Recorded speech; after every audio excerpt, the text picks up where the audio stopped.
є бубна.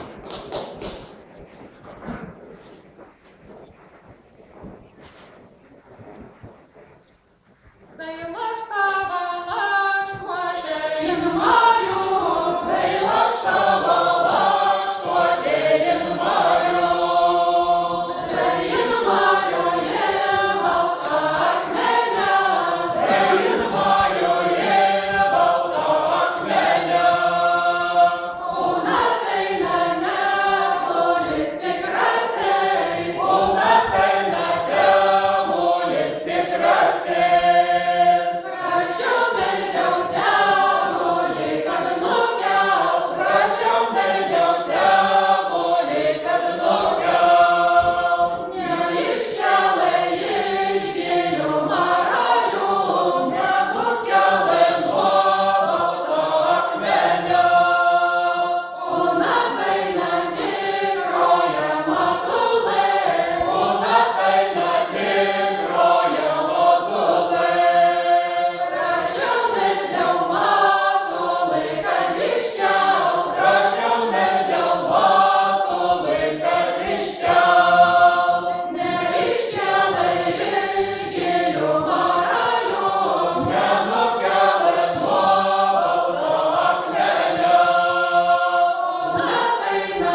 Skrybėlė nusiima.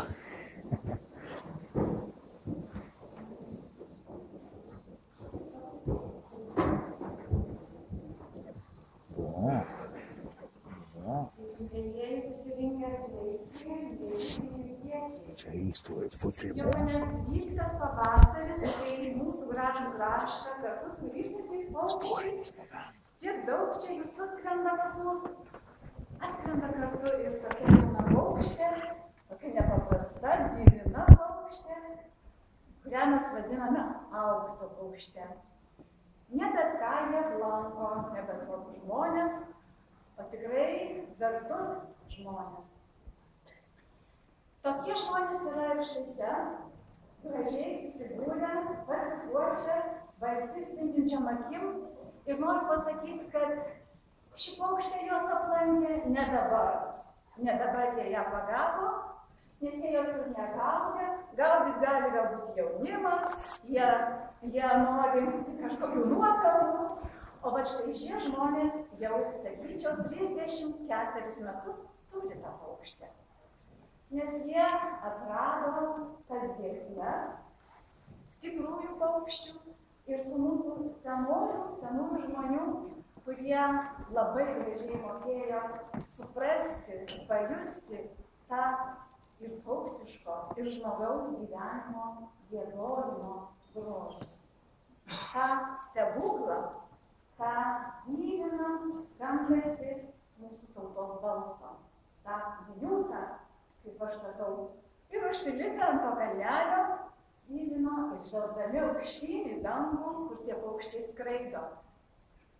Ir ačiū tokiem sambūriam, kurie tais tokiais divinais aukso paukštės sparnais puošia ir kuria mūsų Lietuvą. Kalbant apie šitų Liudos žodžių.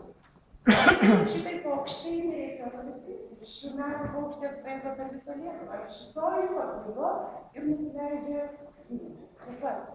Ačiū Lenkinis Birželis, visoms gyviečių kartoms, tie, kurie dainavo, šiandieną nedainuoja, tie, kurie dainuoja ir tie mažulėliai, kurių labai laukiame, kad čia pasirodytų. Ko tikimės, kai paukštė pasiskraido pavasarį? Tada jinai aukso kiaušinius, o iš jų išsilika paukščiukai. Tai žinoma, man čia taip šovė į galvą, kad gal mielos merginos kartais kultūros centro, visiems gaunantiems aukso paukštį reikia mokėti, kad šalia patyrusio, brandaus, gražaus dainavimo atsirastų jaunimo mokiniai. Tie, kas gauna aukso paukštę, mokytis perduoti savo gražų dainavimo tradiciją vaikams, anūkams ir tiems, kam iš tikrųjų šita tradicija neužaugtų, tęstų ir tęstų ją. O dėjų ypatingai ačiū už prikeltas ir 100 metų prieš šios dienos lenkimės, linkime jums visiems sveikatos, stiprybės, kūrybos ir džiaugsmo, kurio negalime teikti mūsų pavadinimų kultūra. Linkime paukštą.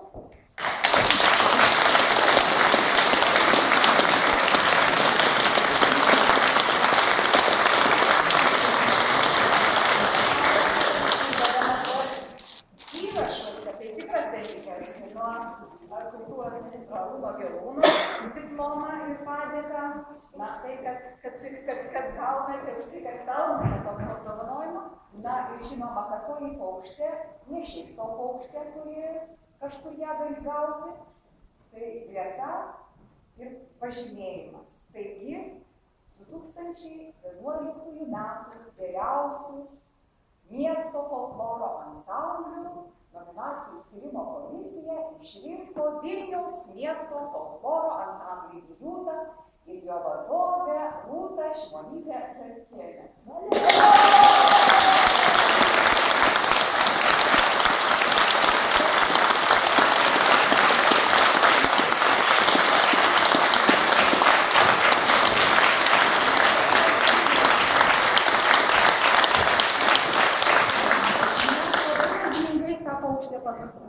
Čia, kad jau vietų mūsų lizdelį.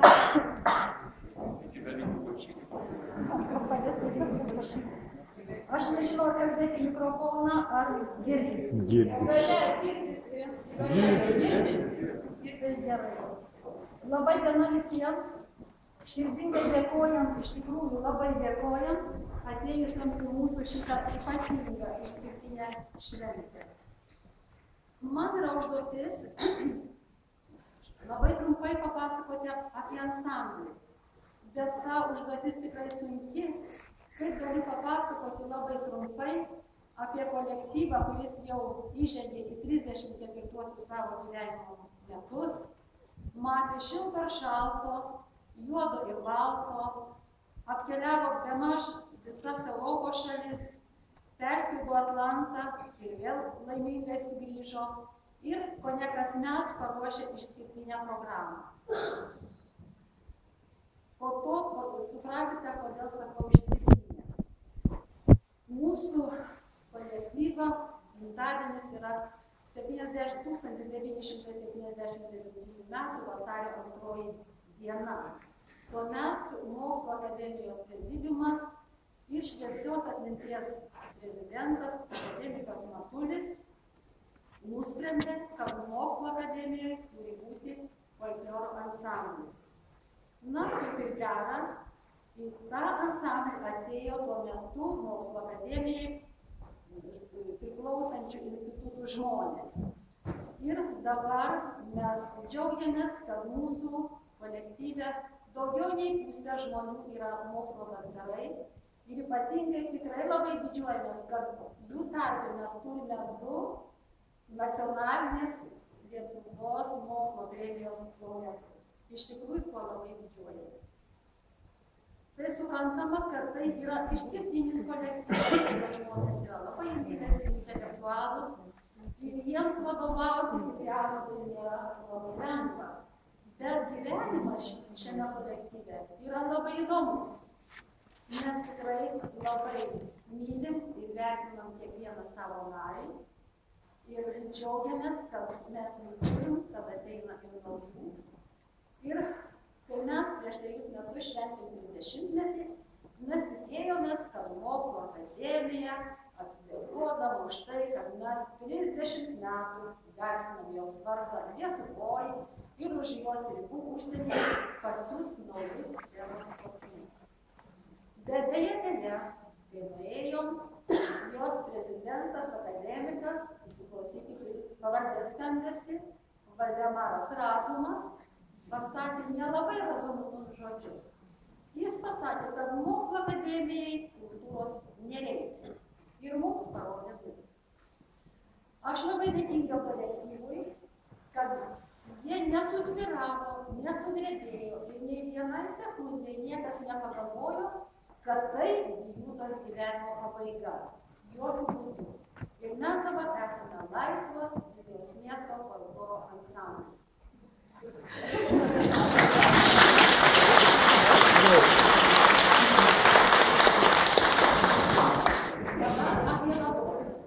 Kolektyvas negali gyventi be vadovų. Ir mums labai pasisekė. Mūsų pirmoji buvo labai pačiai žinoma, gerbiama folkloro specialistė, ponia Aldona Radzevičienė. Ji buvo labai veikli, ji iškart iš mūsų reikalavo visko daryti gerai, pačiu aukščiausiu lygiu. Ir su ja mes paruošėm daug programų. Bet atsitiko taip, kad ji mums pavyko, buvo tam tikras sąmyšis ir tuomet bandė ansambliui tas ir tas vadovauti, bet aš pasakiau, ne, mokslo akademijos ansambliui turi vadovauti tik tai mokslininkas. Vadovas turi būti mokslininkas, mažiausia mokslo. Ir taip ir buvo mūsų parėmė Lietuvių literatūros ir tautosakos instituto darbuotoja Aušra Žičkienė, ji tai čia labai malonu.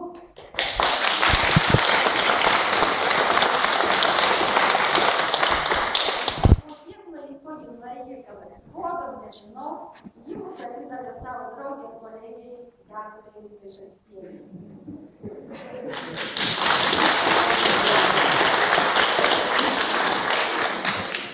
Nes iš tikrųjų labai mūsų mielai mylimai Rūtai už jos kantrybę, angelišką kantrybę, už jos humanumą, už jos reiklumą ir sugebėjimą iš mūsų išspausti viską, kas geriausia, kas gali būti geriausia.